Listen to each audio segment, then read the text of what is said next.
Hello and welcome to another comedian's interview for my blog and podcast, A Rich Comic Life.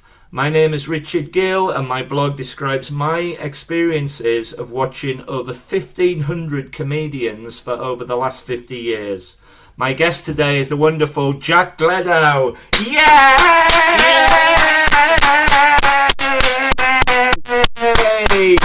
Hello, mate.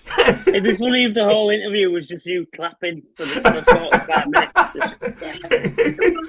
A comedian said to me the other day, not only do you have a loud laugh, but your clap is insane as well. How are you doing? You all right? I'm good, thanks, mate. Yeah, here we are, the first weekend of the 2025. Yeah. Brand new year, 2025 recording. Who'd have thought? 2025, that's insane. How long have you been doing this podcast now, then? Since, the blog's been going since about 2018, 2019, the podcast 2020. Your number, it's something like 172 or something that's been recorded. Oh, great. Which is just incredible. You got me on early.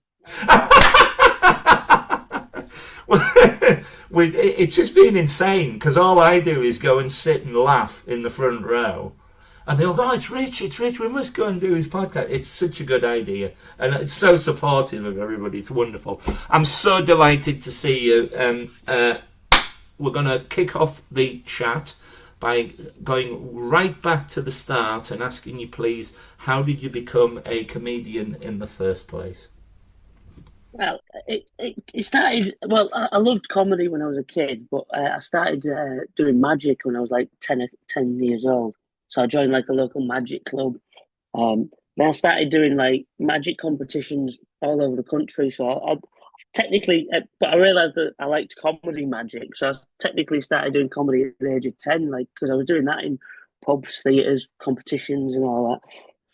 But then it was doing that for about 5-6 years, and then I got to the age of 16 doing magic, and I thought, I want to go out and meet girls instead of doing magic. So I decided I'm going to do comedy instead. I ditched the magic tricks, and it didn't help. If anything, even worse. The magic tricks were something a bit different. But yeah, so I got to the age of 18, and I was like, yeah, I think I just want to focus on the comedy aspect of it. And do it like that. Oh, flashing! What was that? Oh, that was my battery dying. I don't know what that is.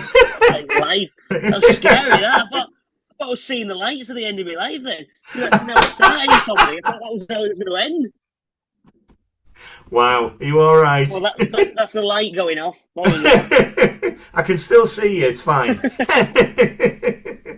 We once had the comedian Jo Caulfield. The light went out and she completed her act in the dark. It was insane. Anyway, I can see you. Please carry on. So age of 18, and then I was like, yeah, I want to start doing comedy now. So it pretty much, October 20th, 2012. That was wow. It was a month after I turned 18.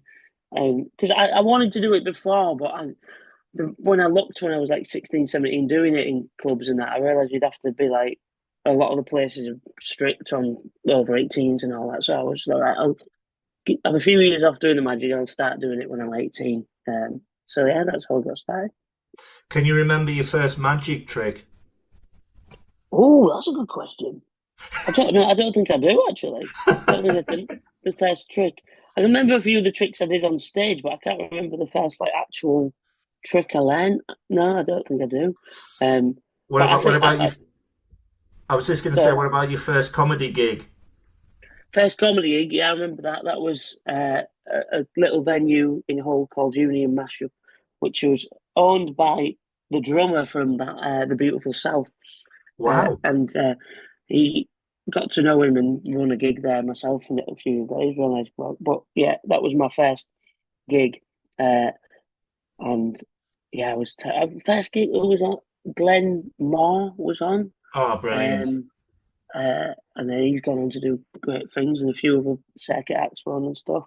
But it was terrifying. I remember sitting in the pub the week before with my mates, just like, I've got these few ideas, and like, I mean, this is how awful you are when you started because the Jimmy Savile scandal had just come out, so there was even a couple of Jimmy Savile gags in there. That's how Good terrible it is. God. Because when you start, you think, oh, I'll do that. Like you just don't have a clue. You don't have No, a clue.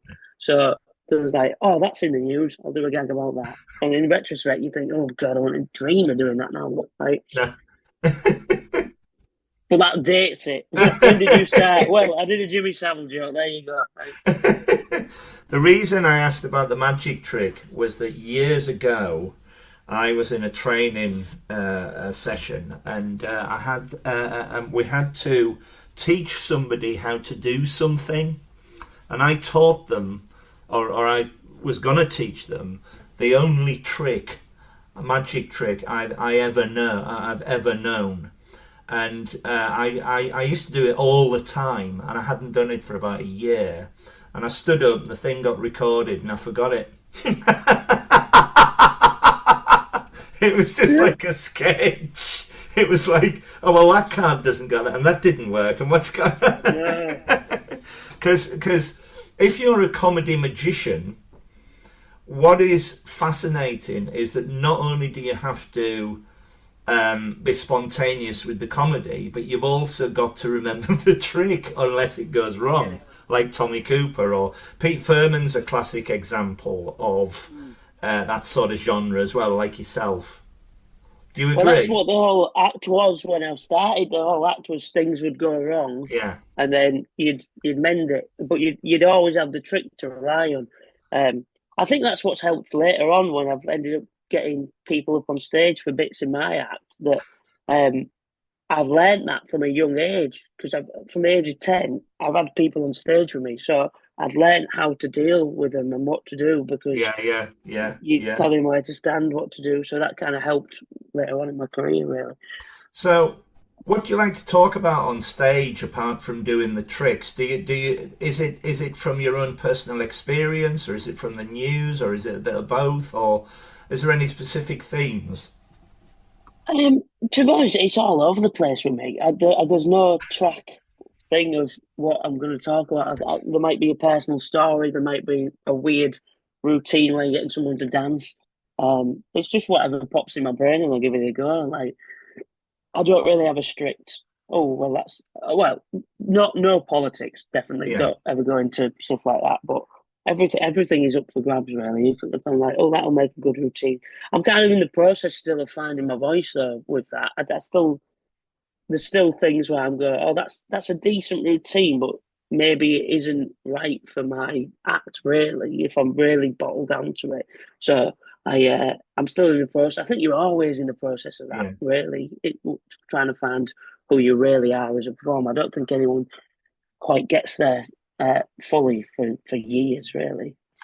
I first saw you at the Leicester Comedy Festival, Mm. and you were the best thing I saw all weekend. Well, you only saw one show that weekend, which was good. Damn. No, I didn't. You know, I saw loads. The thing I loved about you, and I love this about the genre, is the you were so off the wall. You never knew what you were going to get next with Mm. you, and that is just a magical gift to have. You were so funny on stage. I just Mm. kept crying with laughter at you, and the confidence as well. Where did the confidence come from to appear on stage?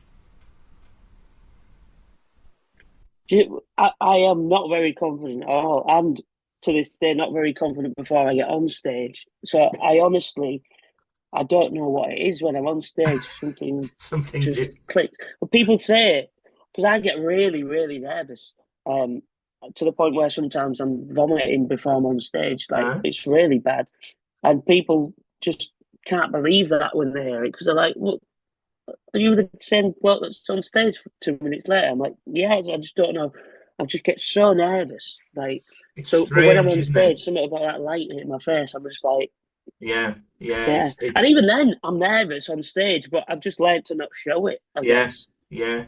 I would always sit at the back of a comedy gig because I always thought my laugh, which I should get insured, would travel, and by God, it did. You know, Mm. but about 10 years ago, I sat at the front of an audience, and the comedians were bringing me into their sets, and I got to know them all, Mm. and the laugh and all the rest of it. And from a personal point of view, it's given me, sitting on the front row, it's given me a massive amount of confidence, a massive amount, Mm. and it's helped me with the rest of my life, really. So it's a win-win situation, doing this wonderful thing of watching comedians and the whole art form and everything. It's fantastic. With Tell that, me about with that your. in mind, though, would you? So, say you was at my gig. Obviously, I wouldn't get you up now because I know you, but I got you up on stage. Would you be? Would that be nerve wracking for you, or would you be confident? I know you've I done a would bit of be stage I stuff would yourself, be but very, very happy to do it now. yeah, In the past, I wouldn't. I have. mm, My friend Ian. Him and Maria come to all the comedy with me, and what's wonderful is having another voice sitting next to me. You know, is it just me yeah, liking these comedians? But Ian can be quite shy, and they're forever late for gigs, and they're ending up sitting on the front row with me. yeah, And the comedian will invariably take the piss out of Ian rather than me, mm. and that's hilarious. I mean, it's cruel and horrible, but it's hilarious. But no, I don't mind at all. Yeah, Infamously, my regular comedy club in London, Always Be Comedy, for years, James Gill, the compere, no relation, would get me up. I would sit on the front row, and he'd get me up on stage, and I'd sing. And I can't sing a note, and that's the joke. So I would always sing "Living on a Prayer" or "Neil Diamond" or "Madness," anything to get the audience going to drown me out. And then the yeah. comedians would come on and go, "Well, I can't follow that." So, and he knew exactly what he was doing, and I loved it. I suppose because there was somebody else on stage. I Mm. think you need a prop or something. You'll have your magic tricks and everything. You need something there just to steady the ship, I think. But I don't know. I mean, I don't do magic tricks on stage anymore. no, But no, it's just me now, which is yeah, even harder to be honest because there's nothing in between you and the audience. There's not a pack of cards to be like, right, no, I'm making you do this. It's just you and some random person, and you've got to. It's harder really than without the trick because you've got to be like, right, you do this, and you're like, you getting a lot of trust in the person going, wait, I paid 15 quid to come to this gig, and you get me working. What's all this about? yeah. There is that. Yeah. To date, what's been your best and worst gig? I can't ever imagine you having a bad gig because you're so upbeat on stage. Well, the thing is, like, I don't necessarily have bad gigs, but I have bad gigs to me. Like, and I don't get me wrong, I do have bad gigs. There's gigs where um, there's like I wouldn't say I've stormed it, so to speak, but like there's been a couple of people in the room that have still enjoyed it a little bit to make it not a death. Like some cruise ship gigs can be a bit like if you're performing in the theatre, it's lovely, but some of them are in like bars with kids running across a dance floor, people dancing at the back of them. I had to go on once on one cruise.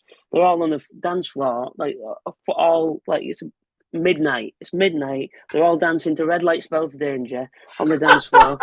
Oh, da, da, da, da, da, da, and then goes right. Comedy time.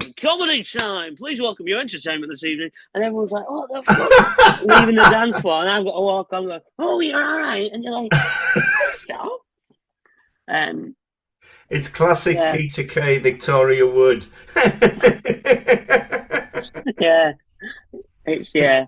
And then, I mean, I did a golf dinner once where No. I turned up, and then I still got my coat and bag. It was in this massive, like, expensive mansion somewhere.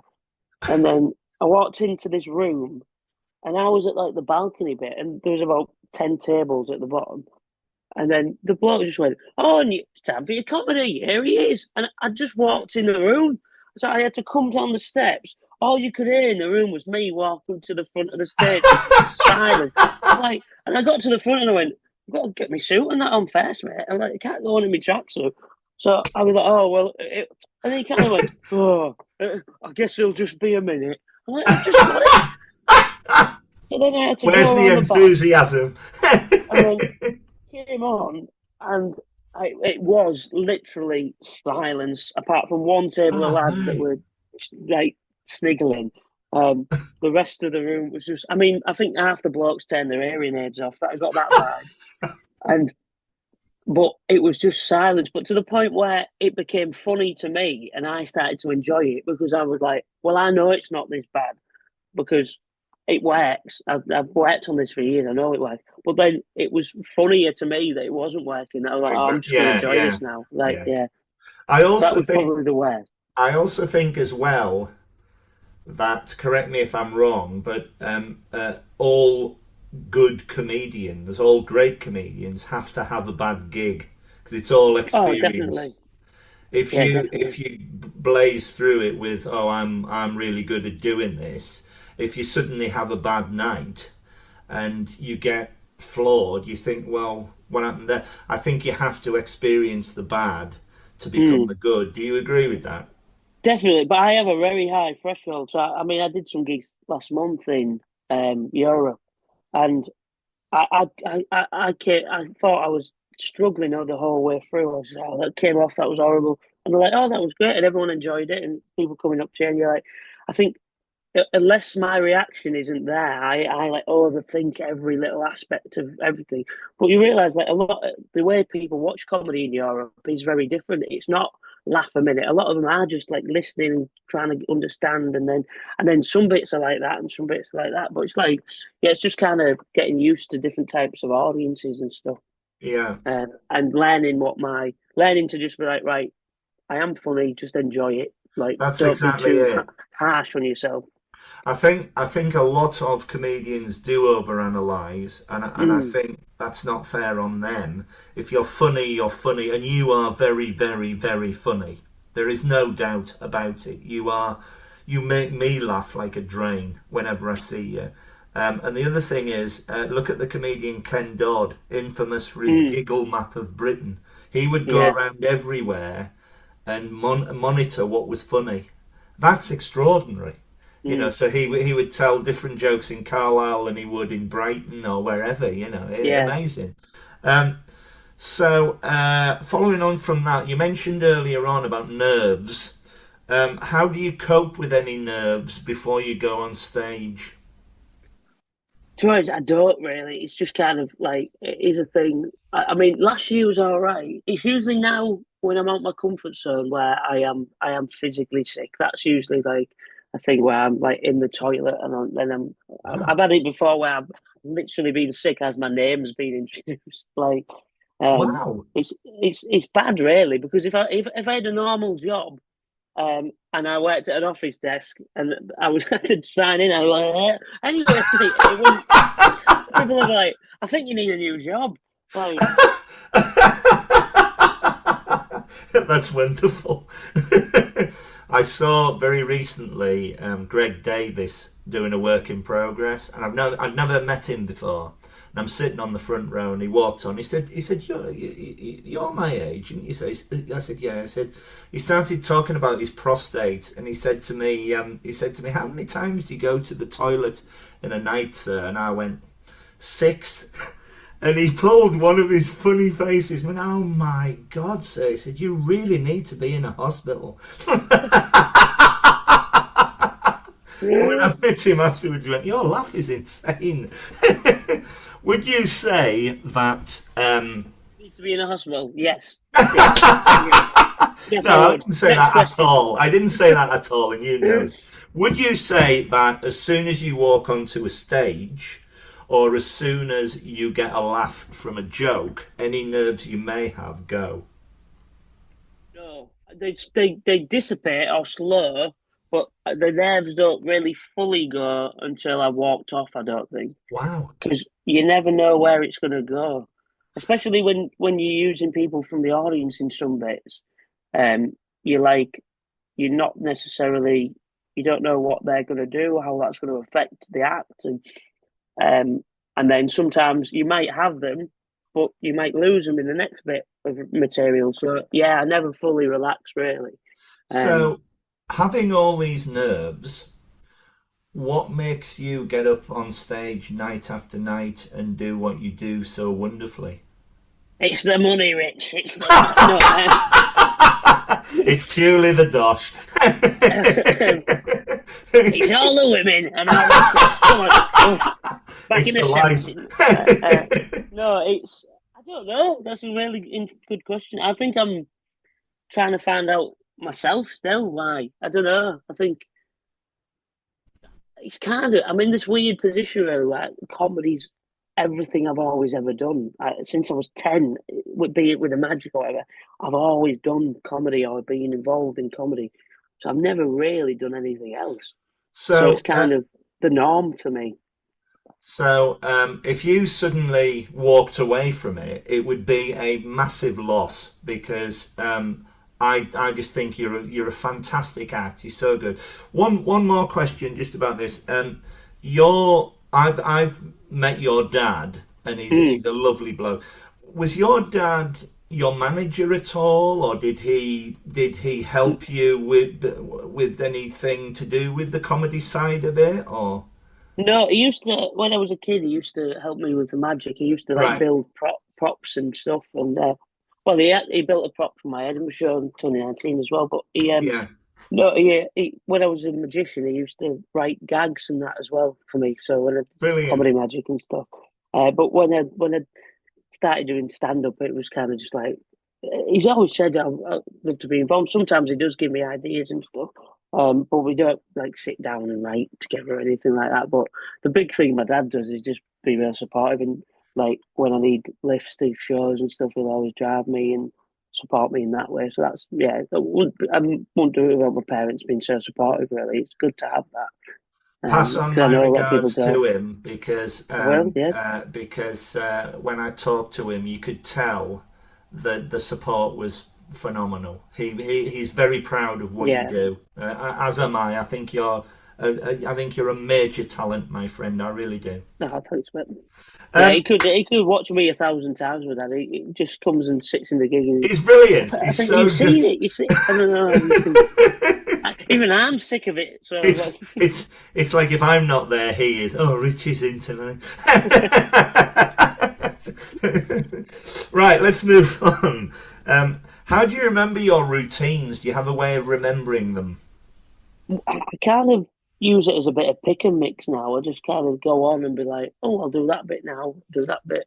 I don't often, I don't always, sorry, do like the audience interaction bits.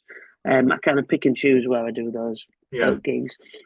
Um, because especially some venues don't really like you doing that type of stuff. So I've learned to kind of adapt and know when and when not to do for certain promoters or whatever. And some people want more of that. So I kind of, in terms of remembering it, I mean, sometimes you fluff a line or whatever, but it seems to find its way. It's weird when you're doing like an hour. Because on the cruise ships you kind of have to do 45 minutes to an hour, and it's sometimes you're like, I don't know how I'm going to remember that. Sometimes I have like a bit of a note paper on the stage, um, and kind of glance at it cheekily because it's next to a laptop. But a lot of the time, you just muscle memory, I guess. Like I think I did a pantomime a couple of years ago. I reckon if you showed me backstage on that panto now, I'd probably remember it all just from being there. I think you just kind of save it yeah, somewhere. yeah. I did a bit of amateur dramatics in the civil when I worked in the civil service, and I played Oscar from The Odd Couple, Walter Mm, Matthau role, and it was the funniest thing I've done. It was so funny, but he had like 1,000 lines, and I'm like, I'm not going to remember all this. I was yeah, panicking, and that's reading it off the script. It's like, I suppose to help you if you do uh, um, mess up. You've got the audience to fall back on to do a bit of audience yeah. banter with. You can Yeah, you can always, just talk to the yeah, crowd, or there's ways of. if I forget it, I kind of just. I mean, I'm just honest sometimes. So look, I forgot the punchline to that. Yeah, that's always the best We all way, I forget suppose. that. Like, so Yeah, I don't think. I think audience love it when you're just honest. Like when a yeah, gag don't work, if you're just like, well, very that much was a so. bit shit, wasn't it? Like Yeah. I think they just appreciate you being human and recognizing yourself that it didn't work. Because there's nothing worse than if a gag don't work and you're stood there going, "Oh no, that's hilarious." Like I want everyone into the room to know I understand that was shit as well. I don't want you all thinking he's a madman. I always remember thinking of that, being honest. The wonderful Barry Cryer. I was the last person to interview him about his career. It was such a coup for this podcast, and what a lovely man. And we saw him at the Ealing Comedy Festival, and he came on to close the first half, and he did a bit of patter and a few jokes and everything, and then he said, "Ladies and gentlemen, it's Mr. Alan Davis." And Alan Davis walked on. He went, no, he said, "I'm headlining, I'm at the end of the night." And he walked off and he went, "I'm sorry, ladies and gentlemen, it's Mr. Jack D." God love him. But it's all about, oh God, you can't panic. You've just got to admit your mistake. And as you say, Morecambe and Wise, for example, were very good at, if they fluffed, they would keep on going and try and take it to the nth degree. And I think you're right. I think it's very true, to be completely honest, in comedy. Let's move on to Edinburgh. I'm very fortunate to go to the Edinburgh Fringe for my holidays. I go every August. I've missed 2. I've also branched out a lot more with other fringes and festivals. I love to go. We've got Leicester coming up. Just had Hull, which we'll talk about later on. I go to Brighton. I go to Hastings. I love to go. Tell me your experiences of fringes and festivals, in particular Edinburgh. And I'm thinking about when you've gone as a punter, or when you've been in shows or had your own solo shows or anything like that. I mean, I love the Edinburgh Festival as a holiday. That was when I first went in 2012, and I basically, as soon as I started going doing shows there, it was never as fun. It was never as enjoyable. And I went this year and last year as a holiday and loved it. Like, so I think I don't think I'll ever do the festival again, performing a show or anything. But and I think it's going to change massively over the next couple of years. I think most people are touring themselves, even if they've not a name or whatever. So they don't really necessarily need to do Edinburgh now to kind of build that up. So. Yeah. But it certainly helped. Like there was years where I'd compare compilation shows or did like the Pleasance Reserve and stuff like that. They were always good years and stuff. And then when I did my solo shows, they were fine. But I don't think I'd ever do it again No. as a show. Just not not. I don't know if it's my type of audiences really that go to them festivals. I think.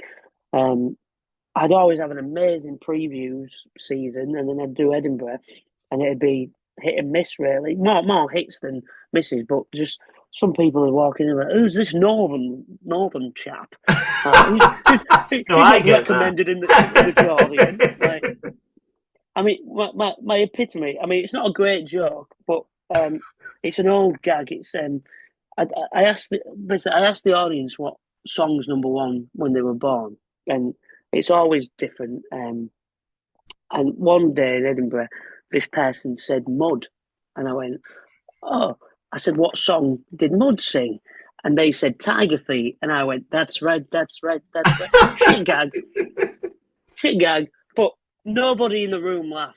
And I had a bit of a mini breakdown because I was like, "Oh, fuck this festival! You don't see proper comedy when it stares you in the face." Like, so that was the kind of the epitome of going, "Oh, you don't know a gag." Like, so yeah. You see, that's it. You can make comedy from anything. You're so funny. I think with Edinburgh, and my view of it is, um, everybody goes for the atmosphere. Certainly Mm. punters. It's the most amazing place for atmosphere, but it's not a fringe anymore. It's now a promotional event, I think, and I think it's in danger of eating itself up. Mm. I read with dismay last year, a couple of years ago, there was a band who won a major competition there, and they won £10,000, and they were asked what they're going to spend the money on, and they said, well, it'll go towards the rent for the rest of the run. They God, couldn't even yeah. spend the money, you know. And I think it's disgraceful that it can be too expensive for anybody to go to Edinburgh, because that's what it should be. Anybody, all the Mm. working class comics, or whoever you are, should be able to go and Yeah. have a voice. And I think the other festivals are as good, if not better. I love Hastings. I love Hull. And that's what I love to discover. I've never been to Bath. I've never been to Nottingham. There's the Welsh one with the long name, very long name, that's in May. I Oh, can't, Bath McClincliffe or one, whatever it's yeah. called.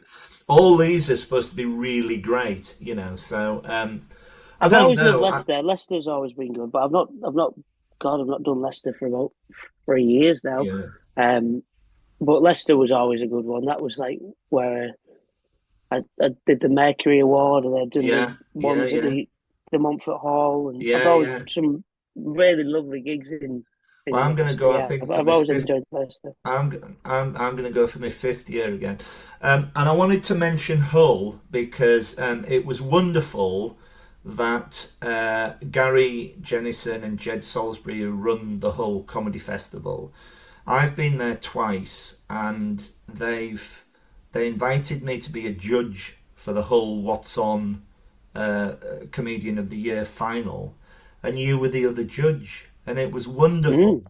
that there was a professional comedian and you there and me there. Sorry. But it was great, Oh, I think the connection's going back now. and we we it was so good that night, both nights, because I was going to ask you, what do you think makes a good comedian from that? So you saw the acts, and you were writing bits and pieces down, and I was writing bits and pieces down. We're playing Hangman a lot, I remember, as well. Well, But I think you can tell pretty yeah, much straight away if someone's new and will get better, or if they won't. I mean, that can change, but I think a lot of the time when you watch a new act, you can kind of see that, oh, there's something there, and it's going to take lots of gigging for you to hone it. But you can pretty much know within the first minute, like, oh, yeah, you're going to be all right. Yeah. Or you've got a very, very distinct style. That's good. I've not seen anything like that before. Or if you just see someone that, I mean, overconfidence, where you just think, well, someone's just too overconfident and just moves about the stage, and they just think they own it, and you're like, well, no, you don't actually. Um, no, exactly. but there's also when you're like, oh yeah, that person is very good, or maybe they don't understand how good they are yet, and they've got nerves, can maybe get the better of them. But I think, yeah, I think we've got a very similar. I think we'd see an act come on and we'd be like, yeah, Yeah, no, not quite, or whatever. Like you can kind of tell straight away. it's Um, it's from my point of view, it's my experience of seeing so many. I'm looking for originality. I'm looking for warmth and enthusiasm. I want to go for a beer with them afterwards. But above all, mm, they've got to be funny. They've got to be engaging, but they've got to make you laugh within that first 30 mm, seconds. And yeah, it's interesting because if ever I go to a comedy night with friends or festivals or whatever, I love to do, certainly for the fringes, I love to do spreadsheets. I'm very nerdy and I write them all down, all the shows and everything.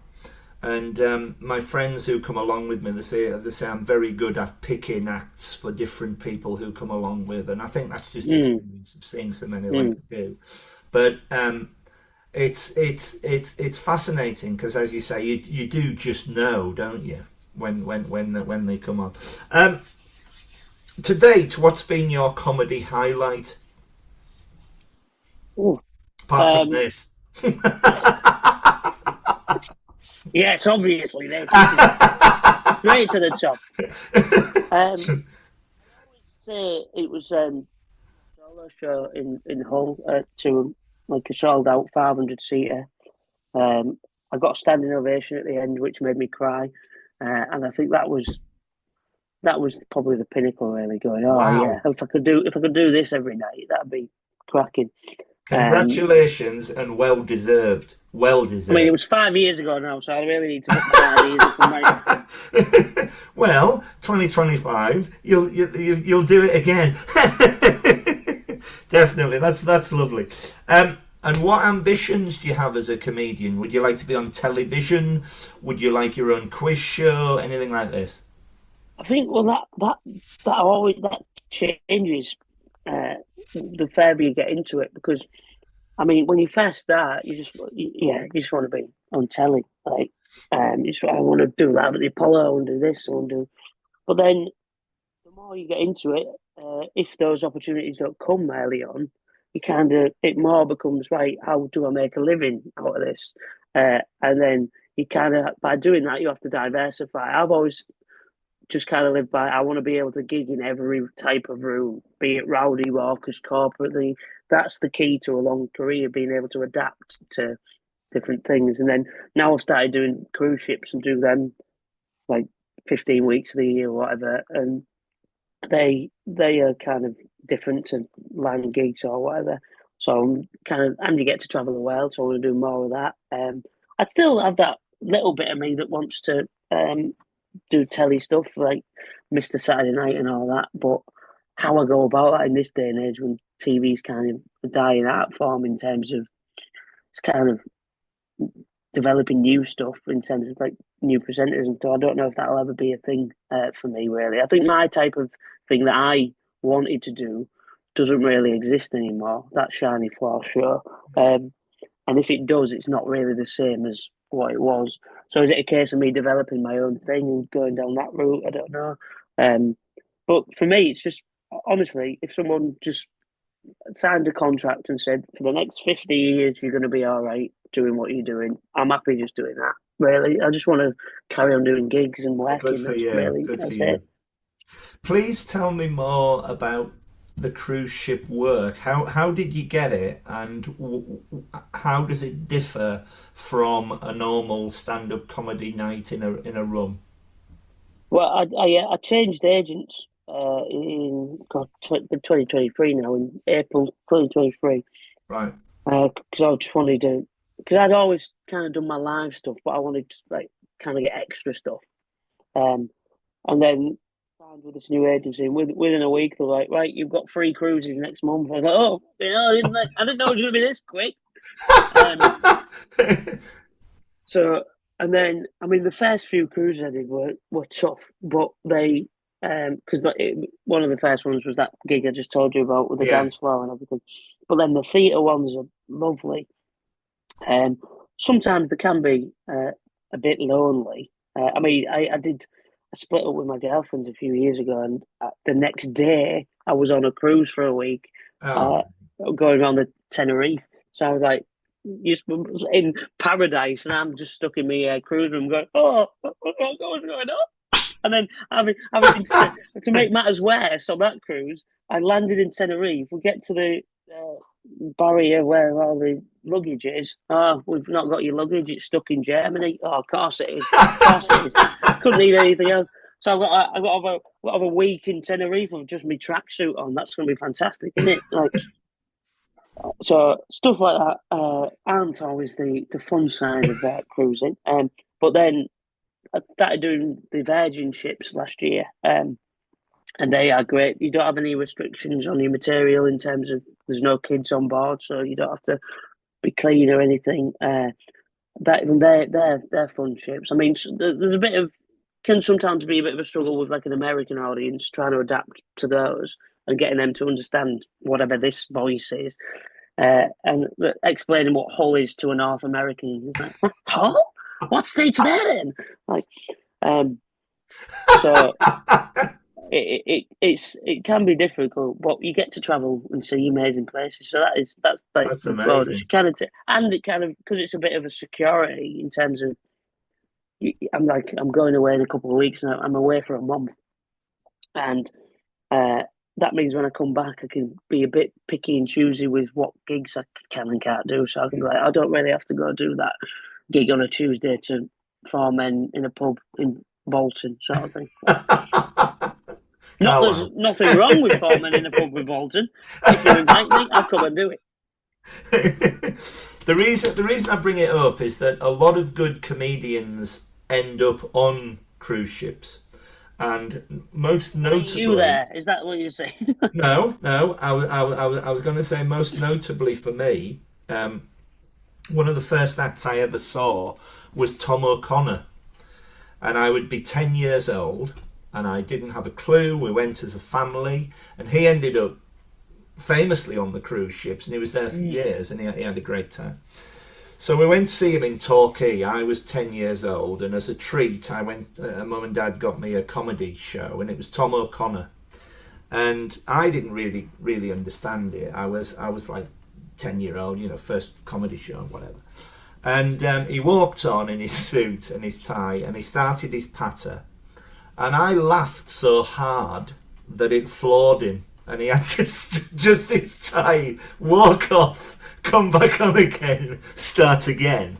And I've put in my blog, thank you, Tom, because I didn't realise I had such a loud laugh. And that was the first time I ever heard it. And I thought, oh my God. So God bless him. So well done you for doing the cruise ships. Where are we? Who are your favourite comedians, past and present? Did you have comedy growing up? Yes, I always say I think like Tommy Cooper because of the magic stuff, but there's like Malcolm and Wise, um, Lee Evans really, Yeah. he's a big influence. Yeah, Malcolm and Wise, I love all that old school style comedy and right. Frank Skinner, Peter Kay, Jason, all the standards really from Yeah, my yeah, yeah. era when I was a kid, are just like growing up, watching it all. It Saying is I want. incredible. Well, I interviewed very recently. I was very lucky to interview Gary Morecambe, the son of Eric, and he was extraordinary. To find out what it was like living with such a genius, and he was saying that he was always on, which was lovely in one sense, but they couldn't take boyfriends or girlfriends home because they were always on, and he was like, "Oh, who's this?" But Morecambe and Wise are the reason for me why the blog exists. I'd never seen them live. I wish I had, but I've got every book and I've seen every play about them. Have you seen the Last Laugh play? The Last Laugh I saw at the Eric Morecambe Centre on preview before it went to Edinburgh, and I know Simon Cartwright, who plays Bob Monkhouse in it. This is a play about Eric Morecambe, Tommy Cooper, and Bob Monkhouse, and they did a Q&A at the end of it, and I said I was very lucky to see Tommy Cooper live, which I'll tell you about in a minute, but I've just seen Bob Monkhouse and Eric Morecambe tonight because I've never seen them. And I got a round of applause, and I said, I really hope this is going to the West End, and it is. It's coming to London in You've got tickets February, to see it in the West End. Yeah. It's so deserved. One of the earliest, my first ever gig was Les Dawson, 1974, who's still top five. I absolutely love him. But the second one. Do you know where Les Dawson's first comedy gig was? Don't tell me, please. In Hull. He was in Hull. Wow. He was. He was just a lounge pianist. He did go around and and then one night he just decided to try and be funny with it in a pub in Hull. I think it's the Empress. I think it's called. And then from that they actually made a Sky Arts little short film where I can't remember who played Les Dawson. Someone like Steve Pembroke or someone like that. But about that night in Hull where everything kind of clicked in place for him. So just taking another one for the Well, there comedy we mystery are. club. Wow, that I will never forget that. There's the infamous Les Dawson line where he was struggling forever, and God bless him. And this bloke came up to him afterwards, and he said, "I'd like to give you a bit of constructive criticism about your act." He said, "Oh yeah." He said, "Yeah." He said, I think you're crap." But what was genius was he was literally giving up, and he got drunk, and he went on stage drunk, which was the worst thing you can do. But he realised he was getting laughs from playing the piano wrongly, and that's the avenue he took. Thank God. The second act I ever saw live was Tommy Cooper, and he was incredible. It was at Scarborough with the family, and the curtains opened. He's on a bed. He's lying on a bed. Nothing happens for about 5 minutes, literally. And one woman in the crowd is pissing herself laughing, and it trickles round. So everybody is crying with laughter. And with perfect timing, he just pops his head up from the bed and he goes, What? Somebody come on. He was genius. He was genius. But I mean, who have I not seen? It's just incredible. I came to London in 1992. My first lineup at the Comedy Store, where we're seeing you very soon, was Linda Smith, God bless her, Richard Morton, Phil Jupitus, and the top of the bill there was an act called Charles Fleischer, who was never heard of again. He was an American voice artist. He was hilarious. But he was never heard of again because he went to Hollywood to voice Roger Rabbit. So that was it. But I mean, there's something very, very special about live comedy. And you get to the point, and you've done this many a time with me, you get to the point where you laugh so hard you cannot laugh anymore. And Yeah. that's just magical. Mm. It's just wonderful. Like me, do you go to a lot of comedy gigs as a member of the audience? I used to. Not like I go to shows and touring shows. I can try.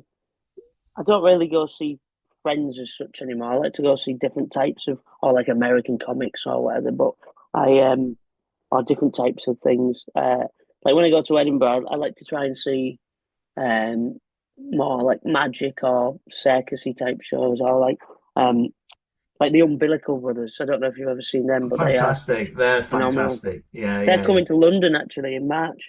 All right. They, so I've seen the show about 3 times already, but I'm You're coming going down to see it again. again. It's such a brilliant show. I might Um, join you. I might see you there. yeah, it should. It's really good. Yeah. Um, yeah. So I love seeing. I still love going. I love going to the theatre. Like whenever I'm in London, I like to try and pack in like West End shows and Yeah. that. I try and because a lot of the time coming up from the north to London to do gigs, it's not that financially viable really.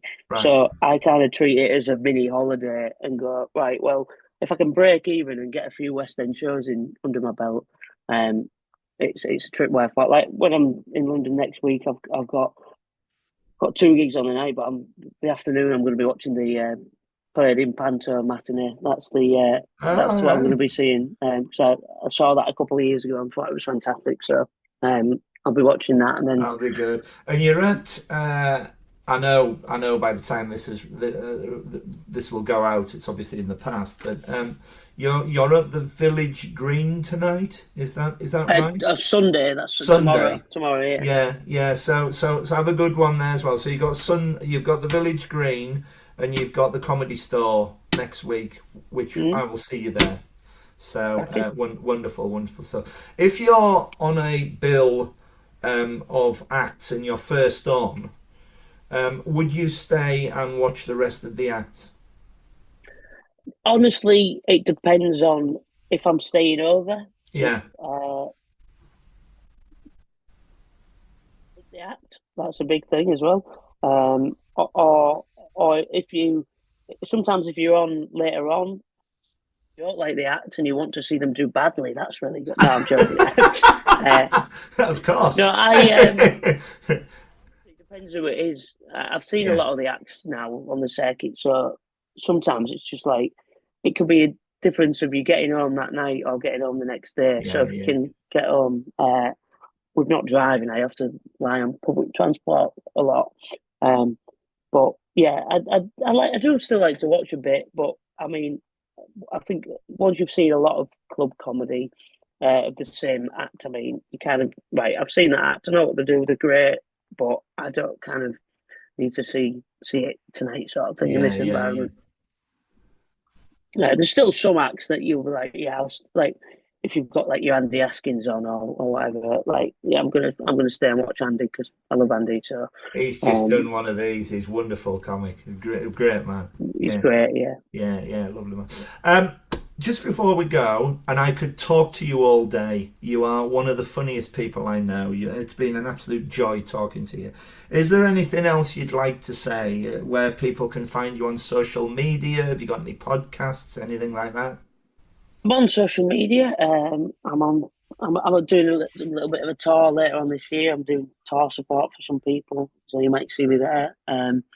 So yeah, I'm about town, Rich. I'm about town. What's your social media handle? It's at Jack Gleadow, Gleadow, which strange way to spell Jack, but yeah, so it's Jack Gleadow. That's the name. Listen, my friend, you are a very, very talented and funny man, and I'm looking forward very, very much to seeing you next week, next Saturday. Next week. So, Although when this goes out, oh, Rich, it was lovely seeing you back then. Back then, it was great, wasn't it? no, no, we are all looking forward to seeing you much, much time. Please keep doing what you do. It's been an absolute joy.